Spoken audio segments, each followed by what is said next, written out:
안녕하세요. 미국지식 훌륭하다 미대입니다. 오늘 미증시는 많이 빠졌습니다. 초반에는 괜찮은 듯 했는데 후반으로 가면서 쭉 빠졌는데요. 증시가 장난이 심한 요즘입니다. EBC 통화정책 회의에서 7월부터 0.25%포인트 금리 인상할 것이다 라고 했는데요. 11년 만에 인상입니다.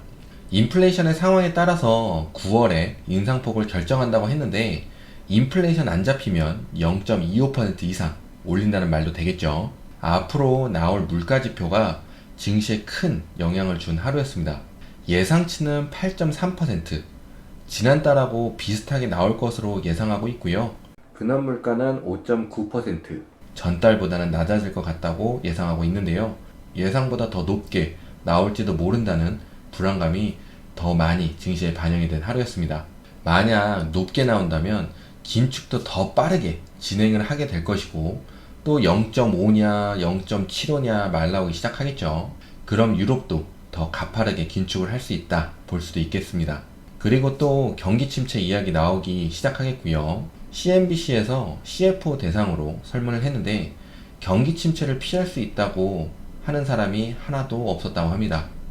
이 부분도 증시에는 악재로 반영을 하였습니다. 에너지 비용 때문에 증시가 30% 빠질 수 있다는 이야기도 있었습니다. 그리고 경기 침체로 가게 된다면 S&P가 2,900을 갈 수도 있다고 한 것도 있었고요. 오늘 테슬라 많이 빠졌습니다. UBS에서 매수 의견을 중립해서 매수로 상향을 하고 목표 주가를 1100까지 높여서 테슬라에게는 좋은 호재로 작용할 수 있었는데 증시를 이기는 종목은 없기 때문에 상승분을 모두 내놓고 719불 12센트로 마감을 하였습니다. 그리고 정말 하락에 중요한 부분이 있었는데요. 아시는 분은 아시겠지만 캐시우드가 테슬라를 매수했다는 부분입니다. 며칠 전부터 매수를 하길래 큰일이다 하며 우스갯소리를 했는데 정말 하락을 했습니다. 테슬라는 중요한 자리가 695불 부근인데 아래로 하락 시 다시 620을 보러 갈 수도 있겠습니다. 오늘 국채금리는 3% 위로 올라갔고요.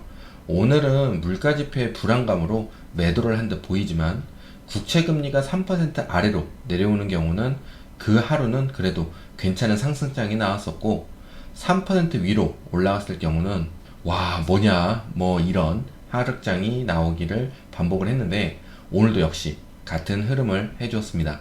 제가 한동안 기관 매수세가 있었다고 말씀을 드렸잖아요. 기관들끼리 북치고 장구치고 하는 장이다.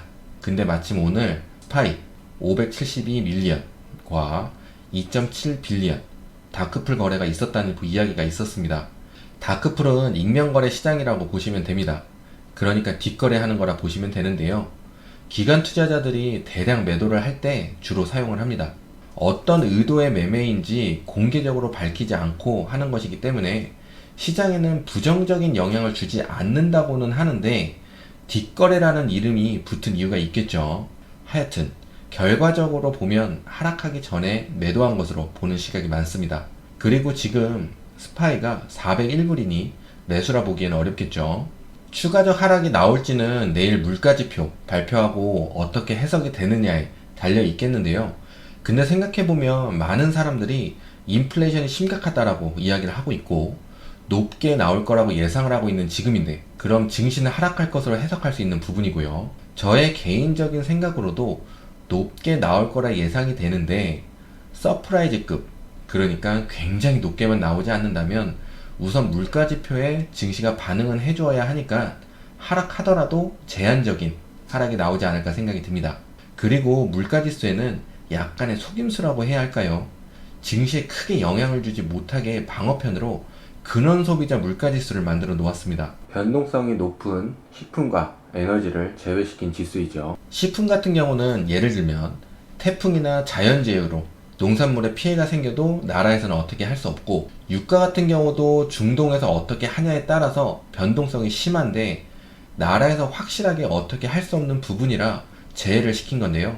그리고 전쟁으로 상승한 에너지 가격도 나라에서는 어떻게 할 수 없겠죠. 지금 유가 상승이 지속되고 있어서 유가 잡으려고 노력을 하는데도 불구하고 잡지 못하는 것과 연결되는 부분이다 라고 보시면 됩니다. 나라에서는 근원 소비자 물가지수는 어찌어찌 해볼 수 있는 부분이라 증시의 방어편으로 근원 소비자 물가지수를 잡으려고 노력을 많이 합니다. 이거라도 잘 나오게 하자라는 부분은 이 수치라도 낮게 나오면 인플레이션이 잡히고 있다고 말할 수 있는 명분은 만들 수 있으니 이거라도 하자 하면서 노력을 하는 부분입니다. 그리고 이것으로 지난달에 연준 부의장은 인플레이션은 정점이다 라고 해석될 수 있는 말도 꺼내서 증시 상승에 일조를 했죠. 근데 국민들에게 근원 물가지수는 그닥 중요한 부분은 아닙니다. 아니, 중요하긴 하지만 우리는 먹는 것과 차를 타야 하기 때문에 유가 가격에 민감합니다. 어떻게 변화하느냐에 따라서 소비가 달라질 수 있고요. 소비자 물가지수가 우리에겐 더 반영이 된다고 보시면 되겠고요. 근원 물가지수도 중요하지만 지금 나라에서는 증시 하락을 막거나 국민들의 안정을 위해 비빌 수 있는 곳이 근원 PCI라 보시면 되겠습니다.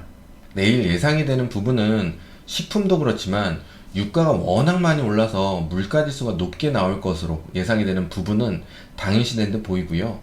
제가 과거 영상에서 인플레이션이 급격히 상승하면서 어떻게 될지 몰라 가격 상승이 한번 확 있었던 적이 있다고 말씀을 드렸습니다.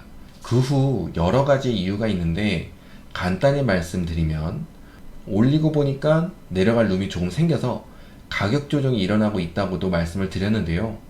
그러니까 조금의 가격 하락이 있을 수도 있다고 예상이 되는 부분이라서 근원 소비자 물가지수는 비슷하거나 조금 낮게 나오지 않을까 하는 부분입니다. 근데 부분적으로 다시 한번 가격 상승이 일어난 곳도 있긴 했습니다. 하여튼 우선 근원 소비자 물가지수가 잘 나와야 증시에서 해석을 잘 해줄 확률이 높습니다.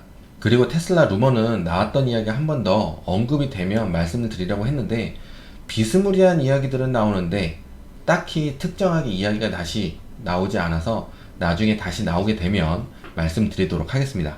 정말 힘든 장입니다. 인플레이션, 그러니까 경기 관련 이슈들이 있는 상황에서는 증시는 절대 올라가지 못합니다. 과거에 무역전쟁이라든지 이슈들을 보면 경기가 크게 문제가 있었던 상황이 아니라서 그 이슈만 해결이 되면 증시 상승을 기대할 수 있었는데 이번은 조금 장기화가 될 수 있어 보이는 상황이라 어느 때보다 정말 힘든 장입니다. 인플레이션도 잡아야 하고 경기 침체도 막아야 하니 정말 쉽지 않은 상황인데요. 다시 말씀드리지만 이 또한 지나갑니다.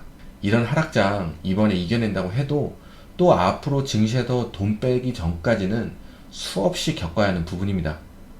그냥 힘들어만 하지 마시고 이런 증시에서는 이렇게 변화를 했고 어느 정도 하락하니까 반등이 나오고 상승장이 시작이 되었다. 그리고 이 힘듦을 기억하시면 나중에 다시 이런 상황이 오게 되면 조금은 유연하게 대처할 수 있으니 배움의 시간으로 삼으시면 좋겠습니다. 이번 하락장에 증시 떠나시면 결국 상승장에 누가 돈 벌었대 하는 이야기 듣고 다시 돌아와서 남들 다 수익하고 있는데 추격 매수하는 상황이 생길 수 있습니다. 주식으로 돈 벌었다는 사람 보시면 증시판에 계속 머무른 사람이지 증시판을 떠났다 돌아왔다 하는 사람이 아닙니다. 그냥 증시판에 머무르세요. 그래야 이길 수 있습니다. 돈을 쉽게 벌 수 있는 게 아니라는 거 다들 알고 있으실 겁니다. 버티시면 좋은 기회가 옵니다. 제가 겪어봤잖아요. 모두 힘내시기 바랍니다. 저는 다음 영상으로 다시 찾아뵙도록 하겠습니다. 모두 좋은 하루 보내시고 부자 되세요. 고맙습니다. 안녕.